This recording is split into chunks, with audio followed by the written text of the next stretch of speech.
video kami dari kelompok kelas 10-4 ya. Saya Linda Astuti, saya Dinda Raisa Putri, Saya Fana Hida Anggreni.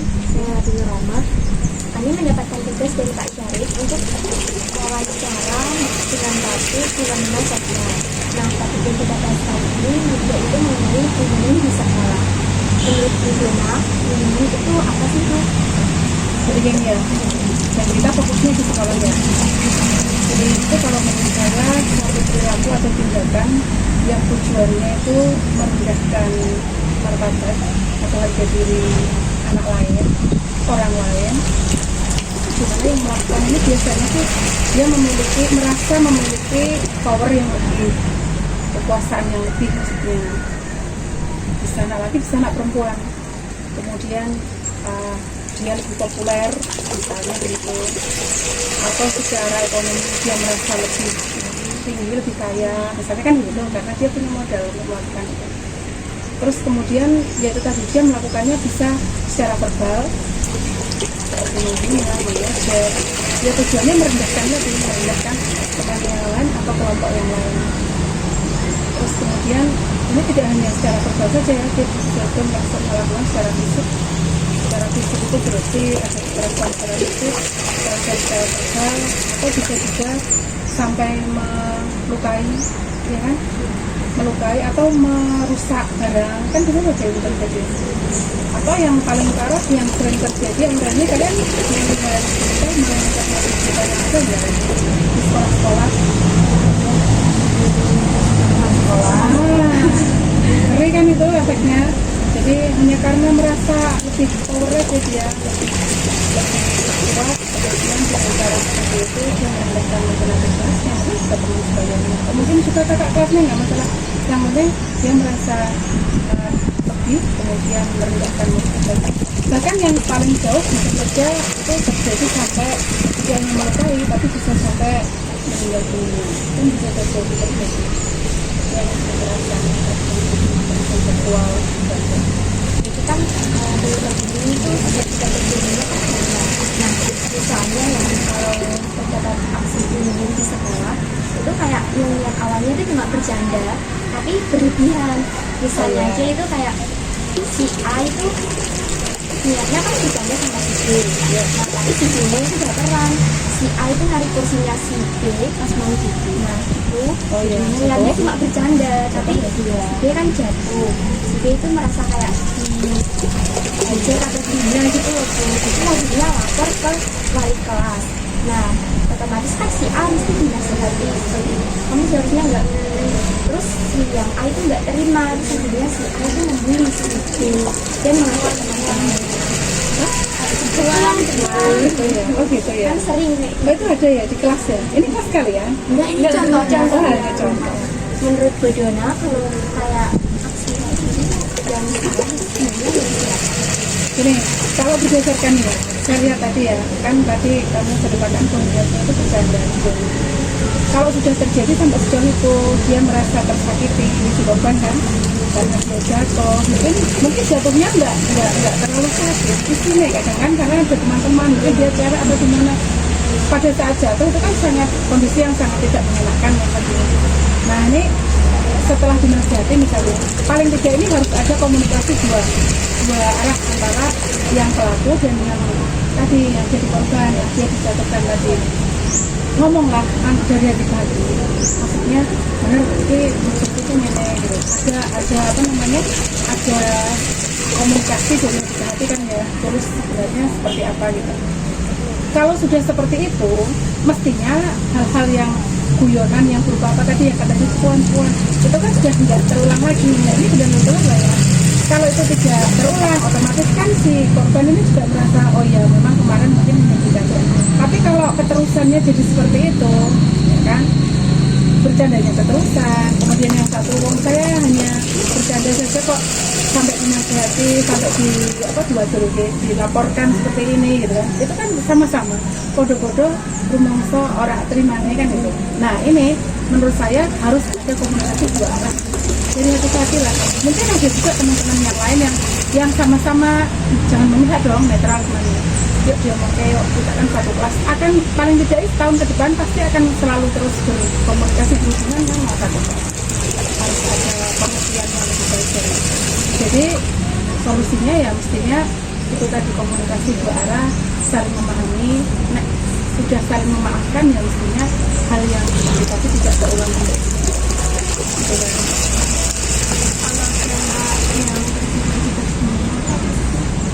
Dampaknya luas no. Paling tidak satu si korban. Dampaknya juga bagi dua-duanya loh. Korban dan pelaku juga sama. Kalau pada si korban ini pasti dia akan merasa direndahkan ya. Tidak hanya sekedar dihina dalam bentuk guyonan yang dibungkus dalam bentuk guyonan, tapi dia akan merasa rendah hati, rendah diri. Kalau rendah hati itu baik ya, ya kan dalam bahasa Indonesia itu berbahasa. Tapi kalau sudah masuknya ke rendah diri itu kan dia akan merasa dirinya itu buruk di mata semua orang. Dia tidak mampu melawan karena mungkin secara power tadi, secara kekuasaan tadi, popularitas. Apalagi biasanya sih merasa seperti itu ya orang yang lebih kaya secara ekonomi. Dia merasa rendah diri, malu yang berkepanjangan. Dia akan menjadi anak yang tertutup, tidak mau lagi berkomunikasi. Bisa saja dia jadi menutup diri dengan orang-orang yang lain, ya kan?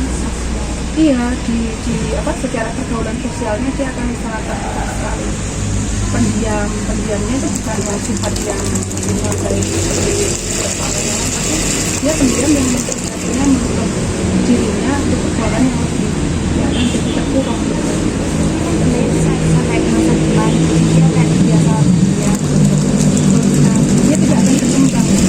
Itu kalau hanya kepribadian saja, belum kalau dampak yang luas tadi mental. Terus kemudian kalau terjadi kekerasan secara fisik sampai ke rumah sakit banyak kan itu ya kan, kalian tahu banyak video-video yang anak cewek yang membuli, yang melakukan kekerasan anak cowok loh, banyak kan ya, ada banyak ya.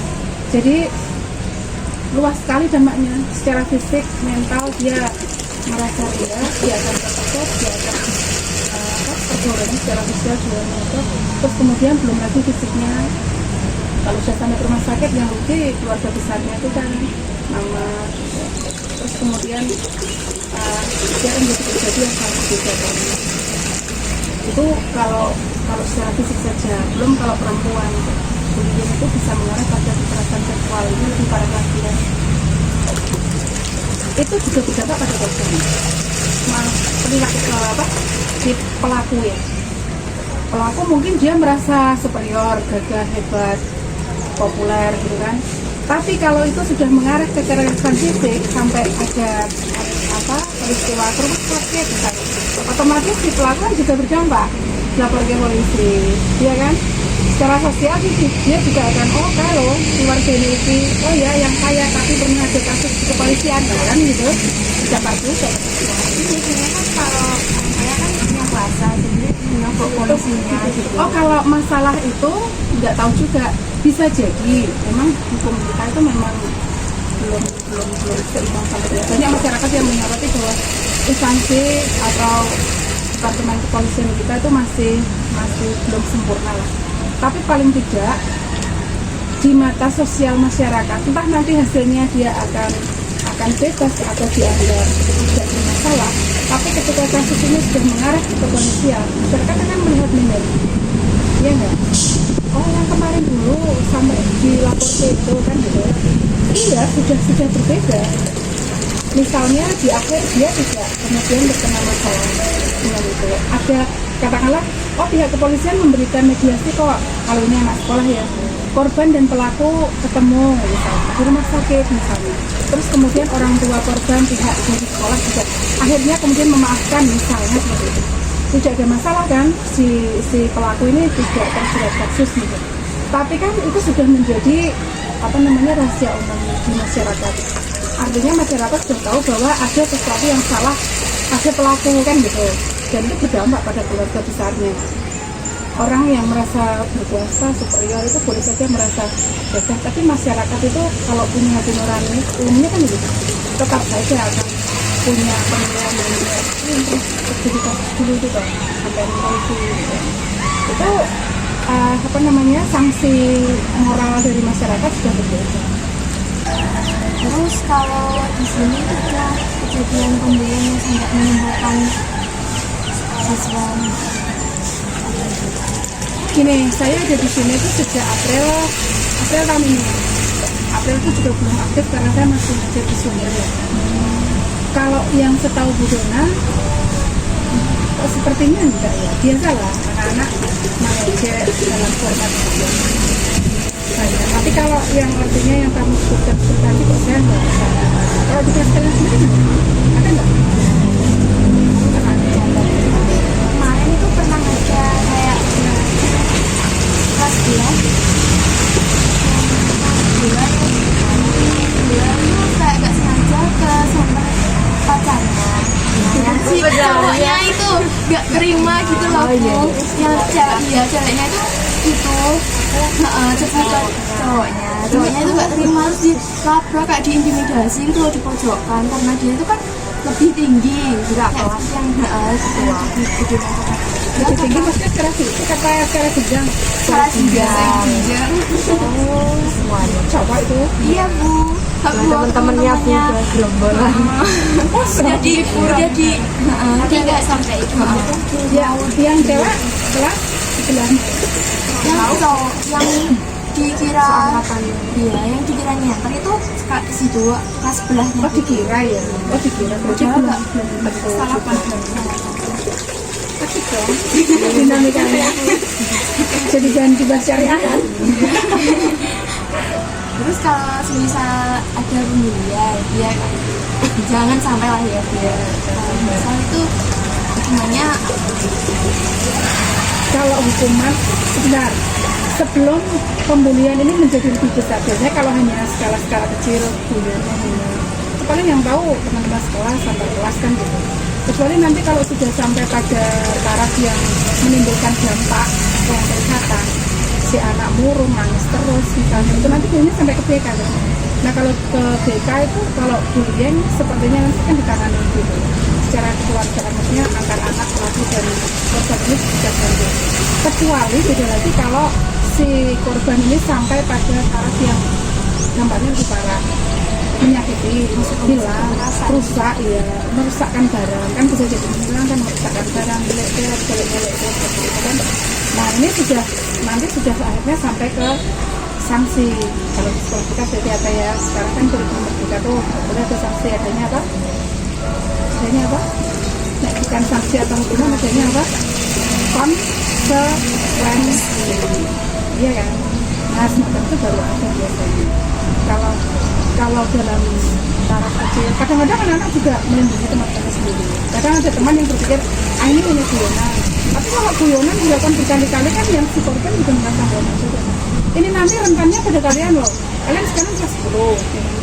Kelas 10 biasanya yang punya peluang untuk melakukan bullying. Dalam skala kecil guyon ya, itu kan biasanya kakak kelas atau teman kelas yang merasa.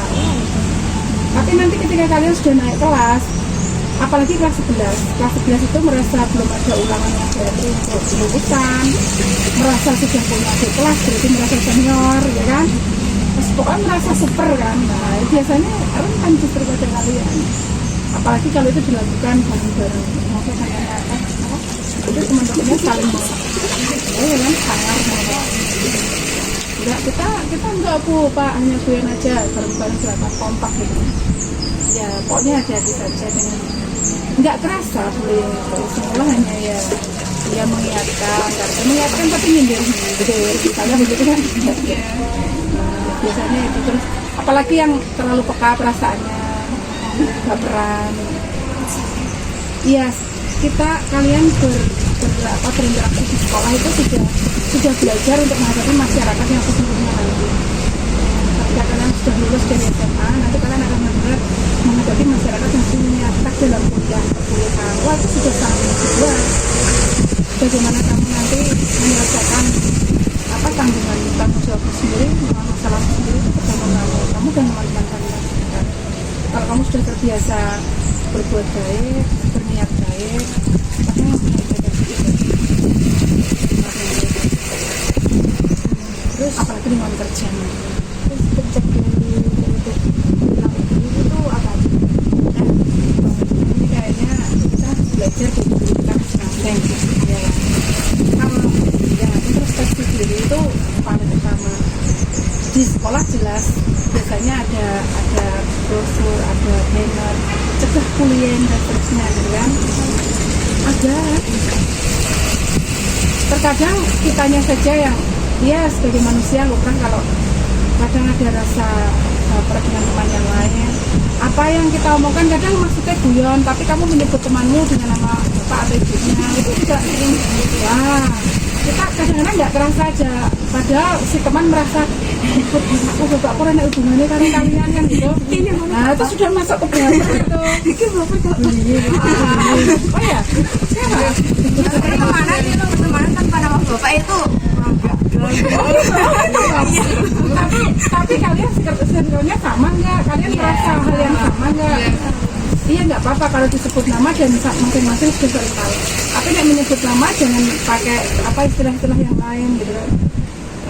Terus no, nanti ada kata yang lain itu yang membuat jadi. Nah, tapi ya nggak apa-apa, nggak masalah. Intinya kalau kalian pertemanan memiliki taste yang sama, rasa yang sama, menyepakati atau frekuensi, menyepakati hal-hal kecil yang kalian anggap gak masalah, nek buat kita biasa, silahkan gak masalah. Tapi hati-hati ketika kalian nanti bertemu satu teman, sekelompok teman yang sudut pandangnya begitu. Jadi nek buat paling aman kan bagaimana kita menyikapi diri kita sendiri ya. Tetapkan standar. Jangan sampai ya biasa kadang kita tidak berniat buruk pun diterima gitu dengan teman yang lain, biasa loh kalau kita bertemanan. Tapi intinya pada akhirnya setelah kalian beberapa lama kan tahu, oh kalau dia si dia begitu, si dia begono ya tinggal sambil melihat rambu-rambu yang di sekolah ini sudah sampai masuk kuliah enggak ya, merusakkan barang miliknya, apalagi kalau ulang tahun. Oh iya, di-prank. Kadang bahagia sih yang di-prank, tapi kalau nge-prankmu keterlaluan, terus mau kasih telur, mau kebiur banyu, kamu kasih tepung lagi, kelambinya dijelek, kayak nggak bisa bersih-bersih kan ya kasihan kita. Ya itu kadang ya senang aja bahagia yang di-prank karena pas ulang tahun. Sudah gitu minta ditraktir lagi, terus ya nggak tahu itu maksudnya kriteria bullying atau enggak, tapi intinya kalau teman masih bisa menerima, kalau pun nggak menerima ya tadi komunikasi dua arah, saling introspeksi, penting untuk pertemanan karena nanti ke depan berikutnya kalian calon ibu, kalian yang lain calon bapak, bagaimana nanti menyikapi apa yang ada di masyarakat, harus belajar mulai dari SD belajar mas pelajaran harian. Saya juga nggak tahu kadang kita bersikap seperti apa, bagaimana reaksi orang lain, teman-teman kita. Belajar itu sebagai pastikan kalian melakukan hal-hal yang kalian lakukan itu dengan teman sefrekuensi. Kalau belum kenal, belum terlalu atau dia atau tahu kamu dia berperan, kamu tahu ya jangan kesal. Terima kasih ya Bu sudah meluangkan waktu kita untuk kita wawancara.